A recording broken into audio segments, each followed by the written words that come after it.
Hey guys, and welcome to the channel. In this episode I will do a retrospect of my finished builds for 2018, and I will also share some thoughts about my plans for the next year. It usually takes something like 2 months for me to complete a build, and this year I managed to complete 6 builds. My first finished build this year was the Yak 130. I bought this kit because I have a soft spot for trainers, and it was a funny looking aircraft. But when I got home and looked more closely at the kit, I found out that it was actually a very good kit, and I made a inbox review of it.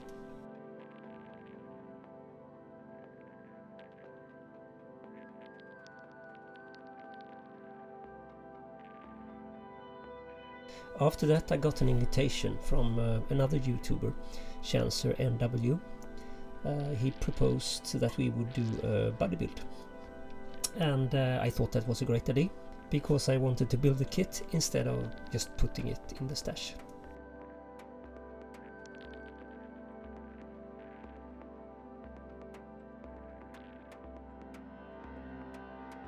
So I got started to build it, and I also did a series of vlogs, of video logs, where I had 4 installments. And in each video I did a sort of build section where I discussed the next steps, and I also had a retrospect section where I could share my thoughts about the kit and what I probably should have done differently.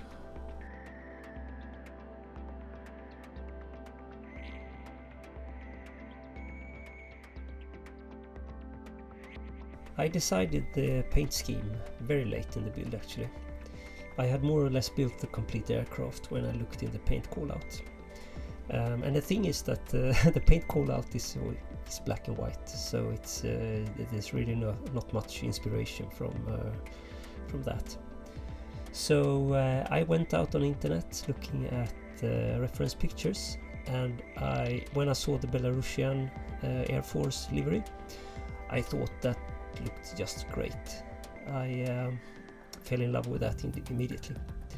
And when looking at reference pictures, I also saw that this little aircraft is armed to the teeth. There are weapons basically everywhere on the fuselage and the wings, hard points on the wings. So I decided to give the aircraft a full loadout.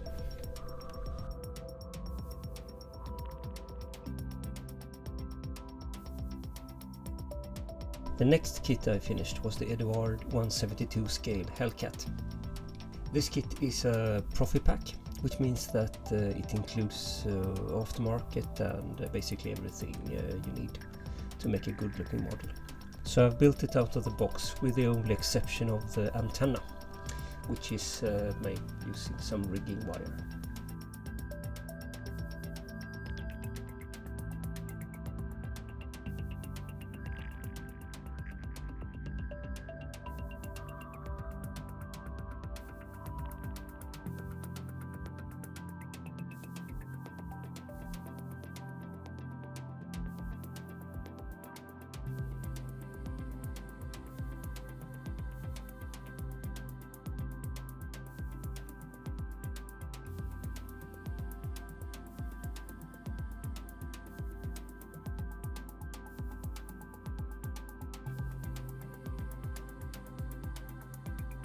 I decided to build a model of the Alexander Vrakio aircraft, the number 19. And I had some plans to build a small base with an aircraft carrier deck. But after finishing the model, I decided to move on and build something else.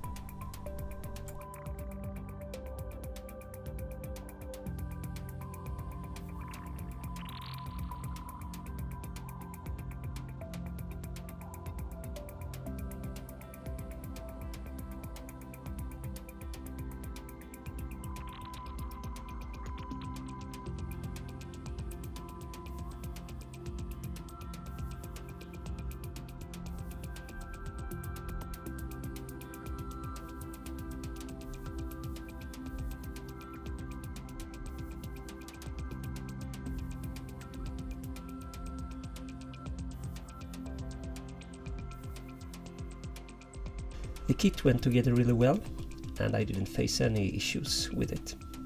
so based on my building experience I can really recommend this kit.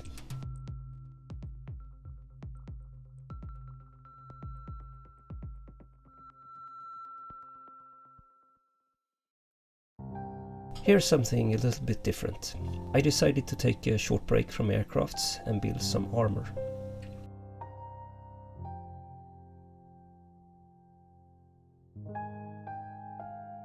This little tank is featured in World of Tanks, and it's actually one of my favorite vehicles in the Swedish tech tree at low tier.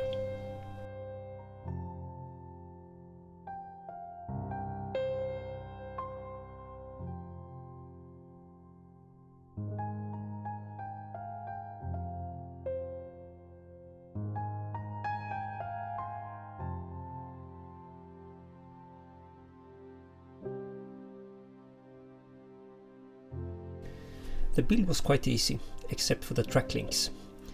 Individual track links are really small in this scale, so I really had to struggle with that.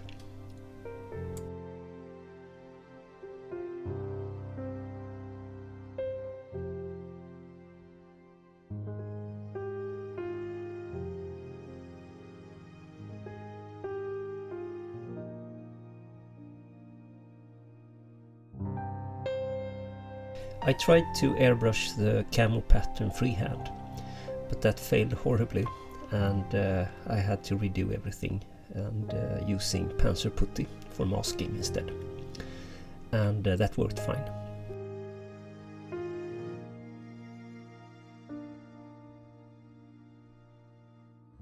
And this time I did a base for the model as well, and in order to get the static grass to look nice, I had to build a static grass applicator.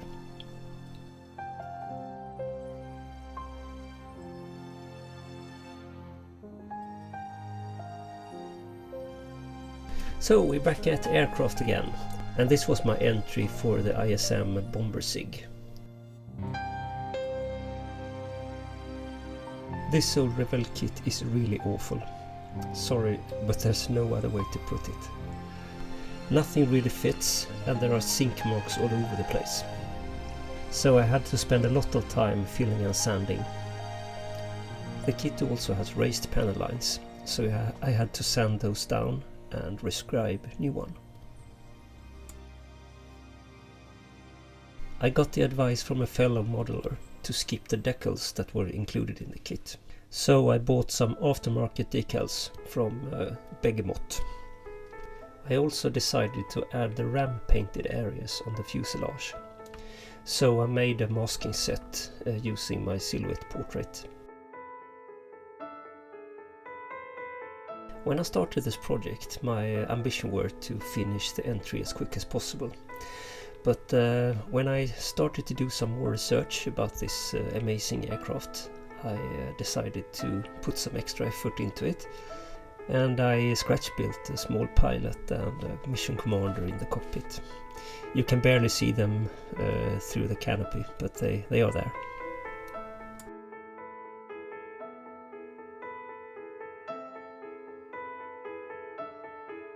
Here is something completely different. This is way out of my comfort zone.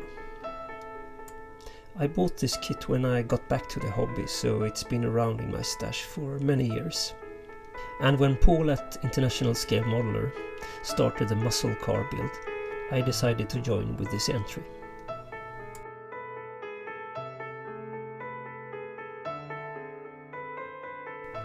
This was my first civilian build, and I basically had no idea how to approach it. I made a lot of mistakes, but I also learned a lot from it, so hopefully my next car build will be much better. At least I hope so.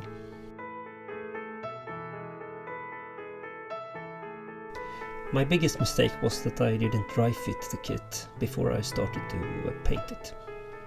So when I got to the final assembly phase, the parts didn't fit together, and I couldn't fix it without destroying the finish of the surfaces.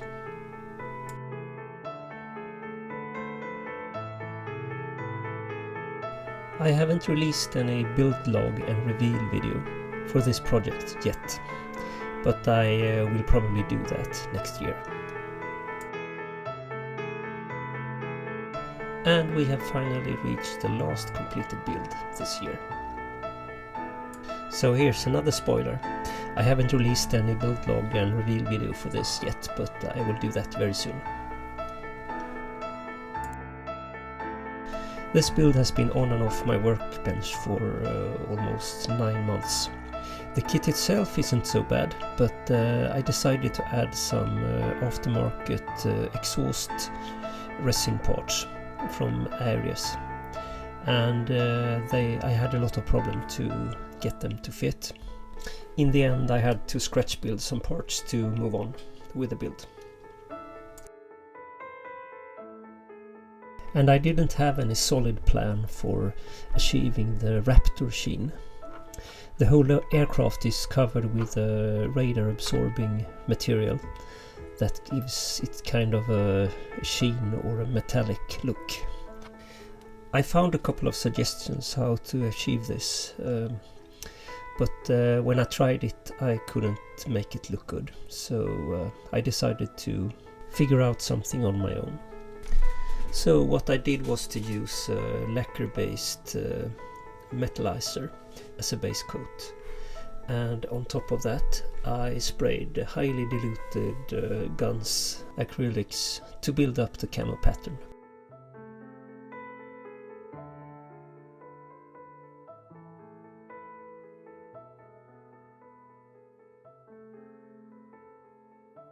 So with 2018 coming to an end, I think it has been a good year.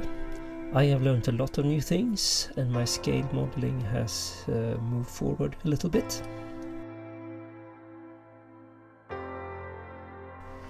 The channel is also growing and I will soon reach 1000 subscribers. I will activate monetization because that's how YouTube works, and it's the only way I can reach new viewers. So my plans for 2019 is to upload more content. I want to feature more how-tos and techniques guides on the channel, so I will do that. And for my next upcoming build, I plan to do some video logs. I thought that was a great format for giving a more in-depth information about the progress of my builds. I will also give you guys a grand tour of my workbench and the surrounding areas. And finally I will invest in some better camera equipment so I can do video capture of the build process.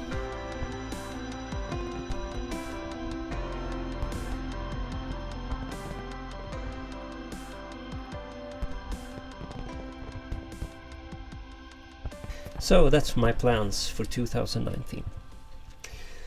Okay, with that said, I would like to thank you for watching.